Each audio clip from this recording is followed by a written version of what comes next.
사무엘상 2장 한나의 찬양. 소제목입니다. 한나가 주께 찬양 기도를 드리다.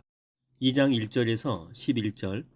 사무엘을 주님께 바친 후 한나는 기쁨에 겨워 찬양의 기도로 주께 아련다. 수일 예수의 모친 마리아의 찬양에서 재현될 정도로 아름답고 신앙적인 내용으로 이루어졌다. 한나의 찬양 기도에 나타나는 뿔이란 표현. 그 말은 히브리 문학에서 힘, 품위, 권위, 구원 등을 상징하는 말로 종종 사용된다. 뿔 달린 동물들이 그 뿔을 높이 쳐 드는 것은 힘을 과시하고 품위를 드러내는 행동으로 보였기 때문이다. 오 주님 안에서 크게 기뻐합니다.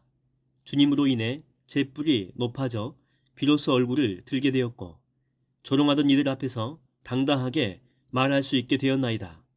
주께서 모든 아픔과 슬픔 가운데서 이 여종을 건져주셨으므로 제 마음은 기쁨으로 충만합니다. 진실로 거룩하신 분은 주님밖에 없나이다. 온 세상에 주님과 견줄리는 아무도 없나이다. 우리 하나님처럼 믿고 의지할 신실하신 분, 세상 어디에 또 있으랴.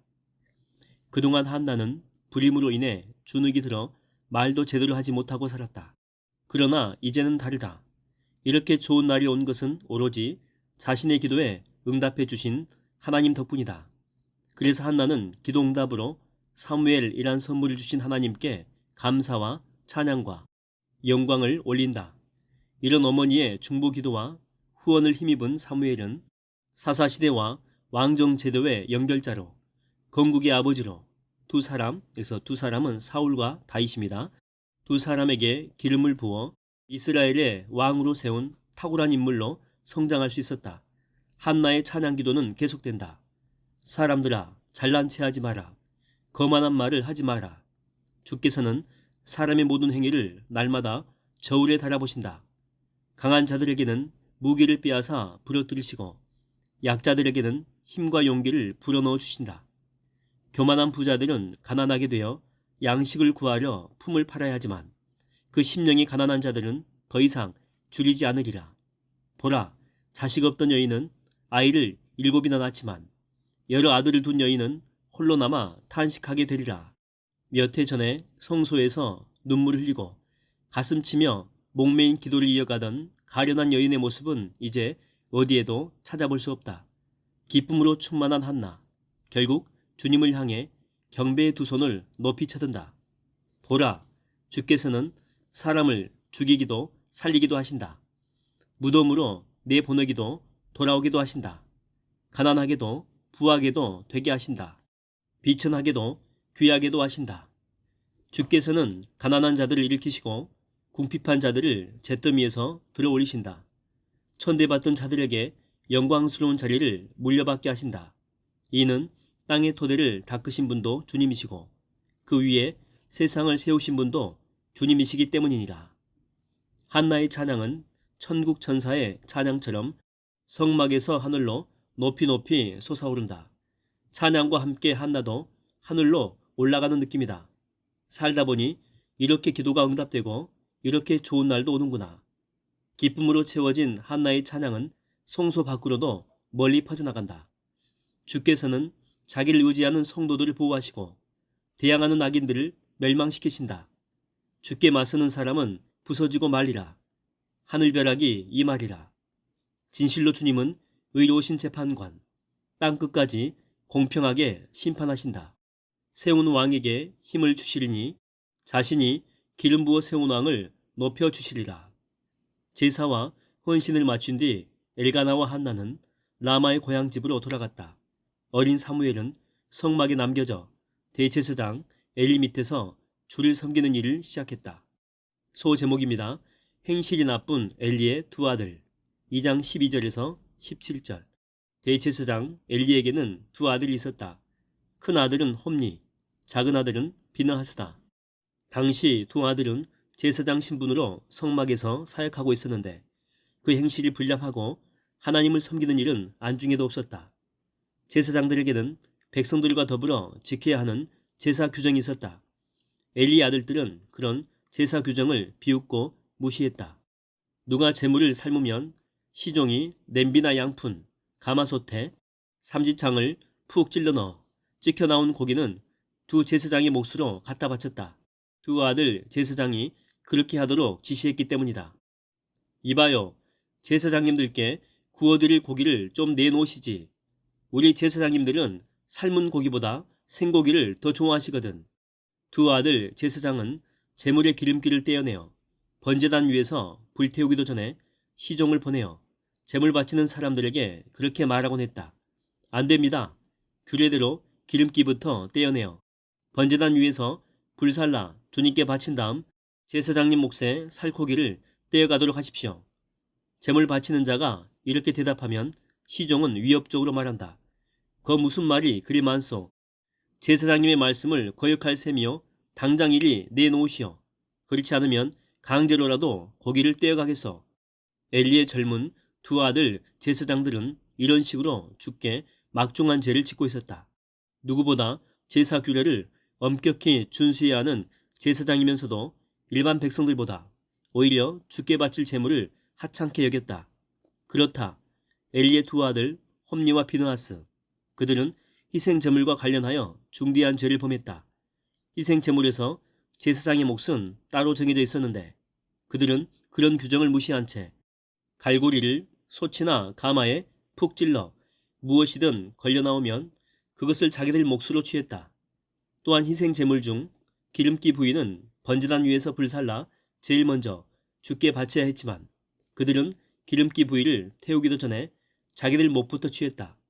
그리고 희생제물은 반드시 삶은 고기를 제사장 몫으로 취하도록 되어 있었지만 두 아들은 삶기 전에 날 것으로 고기를 취해 자기들 마음대로 구워 먹었다. 하하하, 맛 좋다. 역시 삶은 것보다는 날 것을 구워 먹어야 제맛이지. 이처럼 방자한 엘리의 두 아들 제사장. 그들은 자신들의 무분별한 식욕을 만족시키려고 희생제물을 드리는 규율을 우습게 여겼다. 그건 신성모독과 불경죄였다. 그런 두 아들 제사장을 바라보며 엘리 대제사장은 쯧쯧 혀를 차고 백성들은 크게 불평하는 데 그쳤다. 하지만 하나님은 그냥 묵과하지 않았다. 소 제목입니다. 사무엘의 성장과 엘리의 불량한 두 아들. 2장 18절에서 26절. 나시린이 되어 주께 바쳐진 어린 사무엘. 그는 주의 성막에서 세마포 에봇을 입고 주를 섬겼다. 에봇은 성막의 봉사자들이 겉에 입는 공식적인 제사 복장이다. 일종의 앞치마로 소매 부분이 없는 긴 조끼 모양으로 생겼다. 대제사장이 입는 에봇은 갖가지 색깔의 실로 화려하게 수놓아진 것이지만 일반 제사장들이나 레위인들은 단순히 흰색의 세마포 에봇을 입었다. 매년 절기 때가 되면 한나는 남편과 함께 제사를 드리러 실로에 올라왔다. 고향 라마에서 실로 성소까지는 20km 정도. 그렇게 성소에 올라올 때마다 어머니 한나는 큰 기쁨 가운데 어린 사무엘을 만났고 정성껏 지은 새 두루마리를 입혀주었다. 엄마, 올해도 이렇게 좋은 옷을 지어오셨네요. 지난번에 지어주신 옷도 아직 새 거예요. 저 때문에 엄마가 너무 힘들지 않았으면 좋겠어요. 아니다 얘야. 엄마는 하나도 힘들지 않단다. 그래, 성막일은 힘들지 않니? 대제사장님과 제사장님들은 잘해주시고 내 엄마 하나도 힘들지 않아요. 주님께 봉사하는 일이 제겐 너무나 즐거운걸요. 그런 모습을 지켜보는 엘리. 그는 흡족한 표정을 지으며 사무엘 가족을 축복해 주었다. 부부가 주께 바친 사무엘이 하도 영특하고 신앙심 깊어 성막 일에 이모저모로 많은 도움을 주고 있기 때문이다. 그대들 부부여, 기도를 어렵게 얻은 자식을 기꺼이 주님께 바쳤으니 주께서 더 많은 자녀를 허락하셔서 그 아이를 대신하기를 비노라. 한나 부부는 대제사장의 축복을 받고 고향집 라마로 돌아갔다. 과연 주께서는 한나에게 크신 은혜를 베풀어 주셨다. 불임으로 고생하던 한나는 언제 그랬냐는 듯 연신 임신하여 아들 셋과 딸 둘을 더 낳았다. 한나와 일가나의 기쁨은 더없이 컸다. 사무엘은 주께서 지켜보시는 가운데 무럭무럭 자라났다. 이때 엘리는 나이 많아 늙었다. 그는 두 아들 제사장이 성소를 찾는 백성들에게 무슨 짓을 저지르고 있는지 소문을 들어 알고 있었다. 심지어 성막문에서 일하는 여인들과 잠자리를 한다는 이야기도 들었다. 성막문에서 일하는 여인들은 말 그대로 제사장들을 도와 성막에서 소용되는 잡다한 일을 하는 여인들이다. 그릇을 씻거나 제사 음식을 장만하거나 제사장 예복을 수선하는 봉사 등. 하루는 엘리가 작심하고 두 아들을 불러 꾸짖는다. 내 아들들아, 너희가 못된 짓을 저지르고 있다는 소문이 파다하다. 너희가 대체 어떻게 그런 짓을 할 수 있단 말이냐? 무슨 소문을 듣고 그러세요? 재물을 마음대로 취하고 심지어 성막에서 일하는 여인들과 잠자리를 갖는다면서 제사장으로서 어찌 그런 짓을 할 수 있단 말이냐? 누가 그따위 소문을 내는 거예요? 그런 놈은 가만두지 않겠어요.